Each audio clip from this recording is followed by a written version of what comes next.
What this bill would do is provide like I said, the regulatory clarity and safety. It would bring the whole stablecoin industry on shore. It would enhance consumer protection. The issuers of stablecoins would have to get audited on a quarterly basis. Consumers could be confident that their dollar-based stablecoins were reserved on a one-to-one basis with actual dollars in U.S. bank accounts. And I think this would increase confidence in the industry. And I think that you would also see banks getting into the act. I think you'd see traditional financial players getting involved in it. And that's why the float is expected to grow from, call it roughly 250 billion to trillions of dollars. And that would create more demand for the US dollar internationally. I think you could see other economies start to dollarize from the bottom up as their citizens would prefer to use US digital dollars as opposed to whatever fiat currency they're using.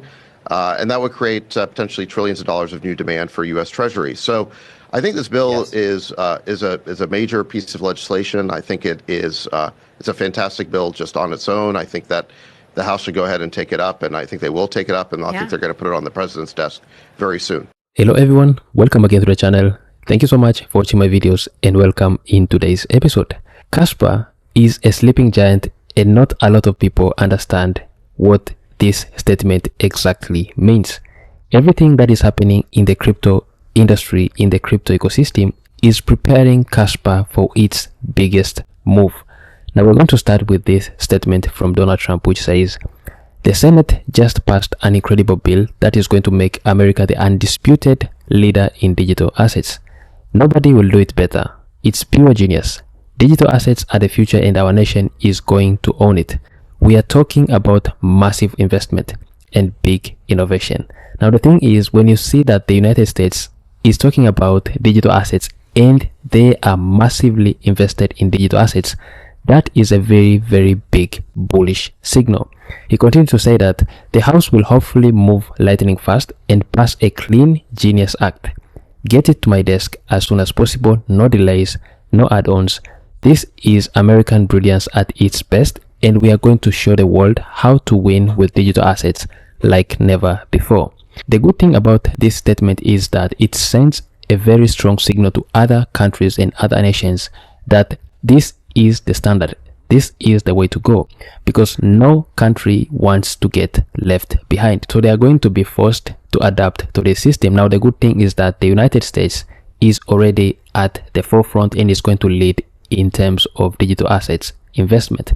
Now this is really massive for the crypto industry in general, but it is also massive for KASPA, because we know that the industry is so focused on Bitcoin, and one of the cryptocurrencies that is similar to Bitcoin but outperforms Bitcoin 6,000 times is KASPA. Now most of the people are going to go into Bitcoin, but after they realize what Bitcoin is and after they look for alternatives from Bitcoin, they're going to land into KASPA, and that is where KASPA is really going to take over. We also have another statement from Watcher Guru, which says, Treasury Secretary Bessent says crypto stablecoins can lower government borrowing costs and reduce national debt.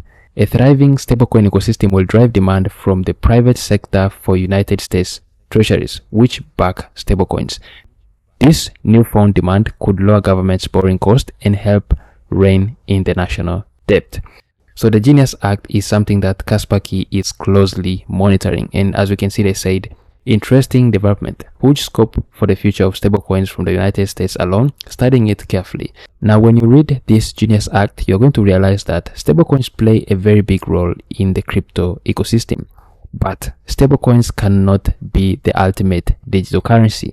Most of the people make a mistake of thinking that stablecoins are going to become the ultimate digital currency. Okay, well then maybe Bitcoin isn't digital currency at all, right? Digital currency, probably the best example of a true digital currency or close to it right now would be a tether, a stable coin.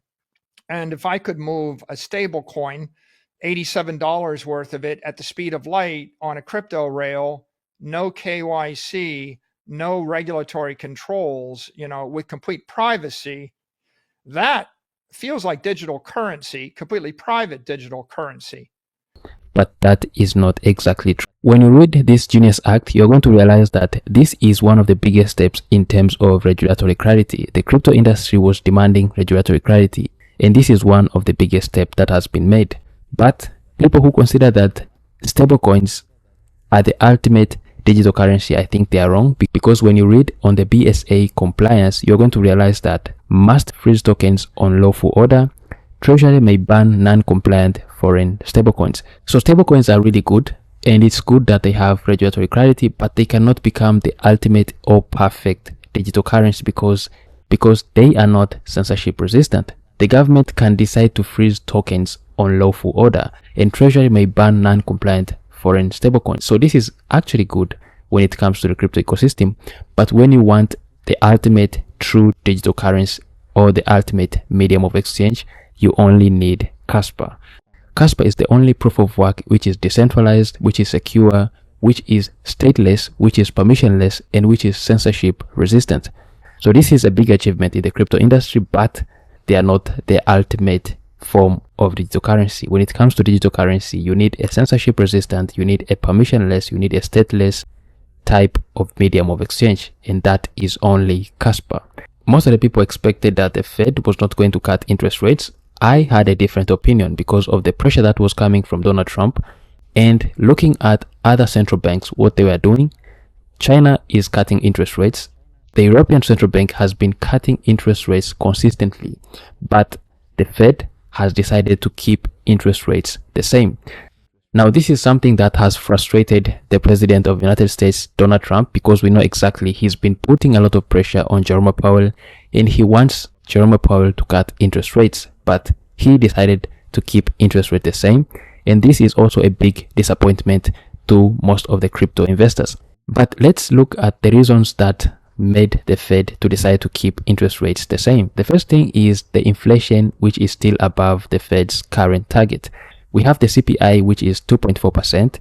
We have the core CPI, which is 2.8%, and the Fed target is 2.0. So inflation is still above the Fed's current target. That's why they are waiting, still not cutting interest rates. Another factor might be Trump tariffs, and another factor may also be the global tensions.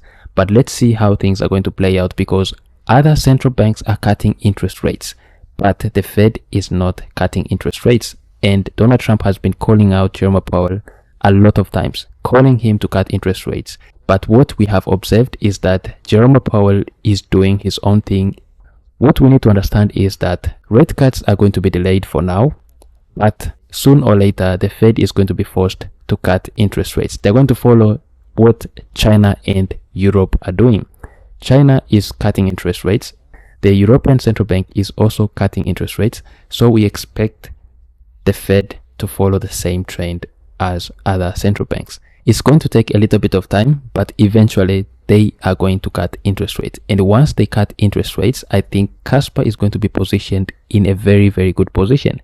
I take this as a positive because the longer they delay to cut interest rates, the better it is for KASPA. KASPA is still building, KASPA is still developing, and once these interest rates come, I think KASPA is going to be in a really, really good position.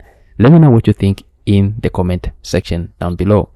Now, we also have this post from KASPA Media which says, get ready. Now, they shared one of the good charts that most of the people use when it comes to price prediction of Bitcoin and also other cryptocurrencies. Now, I explained this in the previous video whereby we were analyzing how KASPA has been reacting to liquidity expansion and liquidity tightening.